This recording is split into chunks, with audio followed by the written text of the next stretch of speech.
গুঞ্জন এবার সত্য হলো, ওবায়দুল কাদের গ্রেপ্তার হয়েছেন।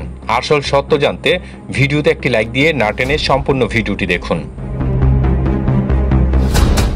দর্শক, সাবেক প্রধানমন্ত্রী শেখ হাসিনার বেসরকারি শিল্প ও বিনিয়োগ বিষয়ক উপদেষ্টা সালমান এফ রহমান ও আইনমন্ত্রী আনিসুল হককে গ্রেপ্তারের পর এবার গুঞ্জন উঠেছে আওয়ামী লীগের সাধারণ সম্পাদক ওবায়দুল কাদেরকে গ্রেপ্তার করা হয়েছে। সদ্য বিদায়ী আওয়ামী লীগ সরকারের সড়ক পরিবহন ও যোগাযোগ মন্ত্রী ওবায়দুল কাদেরকে গ্রেপ্তার করা হয়েছে বলে একটি খবর সামাজিক যোগাযোগ মাধ্যমে ছড়িয়ে পড়েছে। নেট দুনিয়ায় ছড়িয়ে পড়া ওই খবরে বলা হয়, মঙ্গলবার যশোর থেকে গ্রেপ্তার করা হয় ওবায়দুল কাদেরকে।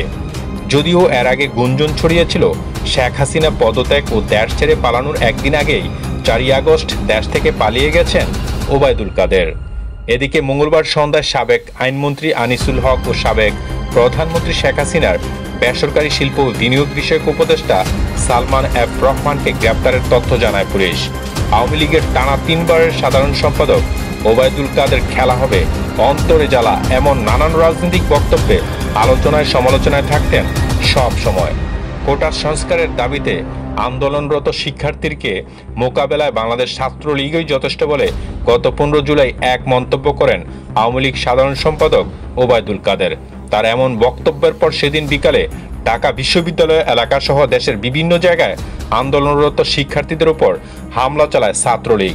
হামলা থেকে রক্ষা পায়নি নারী শিক্ষার্থীরাও।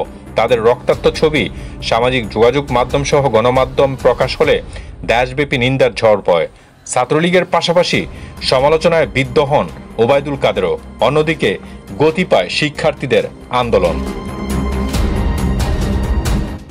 দর্শক, সামাজিক যোগাযোগ মাধ্যমে ছড়িয়ে পড়েছে ওবায়দুল কাদের গ্রেপ্তার হয়েছেন। এই বিষয়টি এখনো আসলে নিশ্চিত বলা যাচ্ছে না।